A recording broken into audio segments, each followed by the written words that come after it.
Yo, YouTube, what's crackalackajackasmacin? It's Waffleman with a video, man. And after all this time playing NBA 2K17, after all the amount of time I put into grinding every single one of my players, my shot creator, then my post scorer, then my slasher, then my lockdown defender, then my playmaker, and who knows what I'm going to make next. I mean, I still haven't made a sharpshooter. I don't know if I'm going to make that because I don't feel like standing still and shooting. To me, playing as a sharpshooter could be kind of boring because I'm going to be standing still, spotting up. I understand sometimes you could use that hop, step, gather or whatever. But I feel like as a sharpshooter, I don't do that much. I mean, as a slasher, you can dunk. As a shot creator, you can shot create. As a playmaker, man, you can move and groove on people. You can speed boost. You can get past niggas and pull up from three and shit like that. And as a lockdown defender, you already know you got the rebounds, you got the defense, the freaking satisfaction of making someone enraged on the other team because you're getting all these steals. And apparently all you do is press square. But I must say, man, sharpshooter, I'm not really interested in that archetype.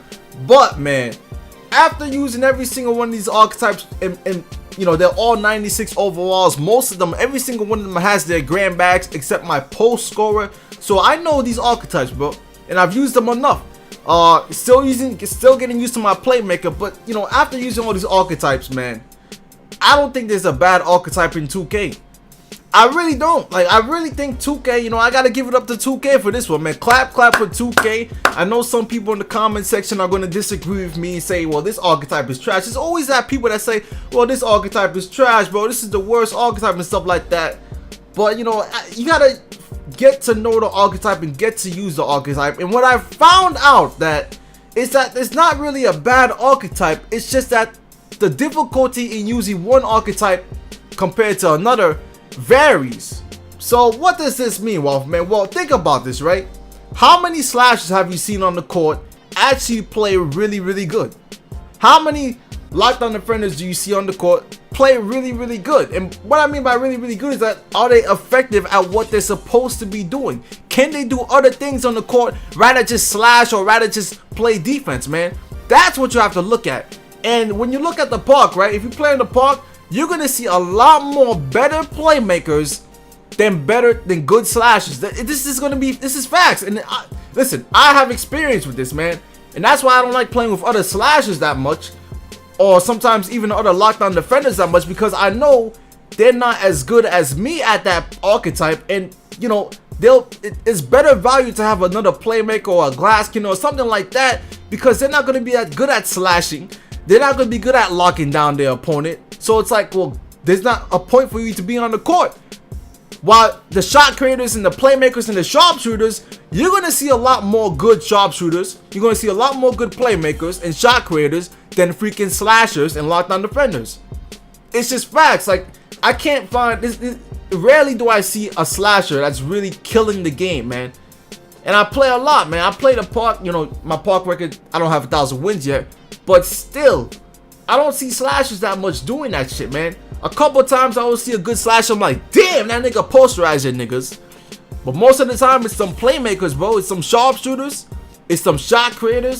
They doing all the damage. And even from my experience, man, using the archetypes, I can tell you this, right? The easiest archetype for me to use personally is my shot creator. Because most of the time, if you're dribbling, if you go shoot anytime you want to, because it's going to be a moving shot, which is going to be either a 94, or if you got the boost, it could be a 99. So shot creators are lethal, especially with the Hall of Fame mid-range Jedi, difficult shots, and tireless scorer. Hell yeah, it's going to be easy to use a shot creator, even though there's some shot creators that are still bad and still don't know what they're doing.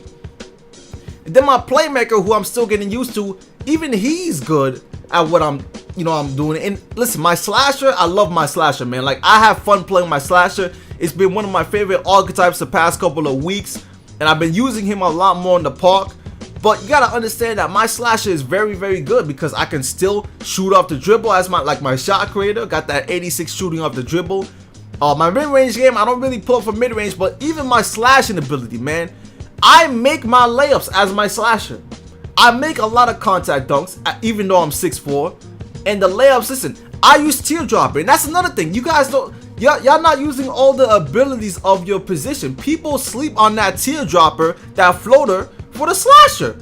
You gotta use that, man, because that's one of the things in your arsenal to score outside the paint.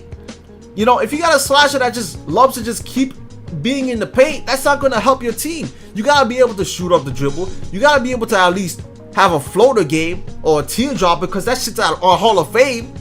So use your abilities. So my slasher is great, and you don't see a lot of slashers using that teardropper. I mean, when's the last time you've been on the park and you see a slasher use a teardropper? Almost never. I can guarantee you this. Even listen, I love using my teardropper. That's one of my go-to moves, because I know that shit's on Hall of Fame. That's in the layups category. Why wouldn't it almost not go in all the time? You gotta use your ability, man. You gotta use what the 2K is giving you, man. And the same thing with lockdown defenders. If you make a lockdown defender, make sure you, and that's another thing, make the right build. Don't make some bum ass build. You gotta have the right build, because lockdown defenders have a great rebounding. They can rebound the ball.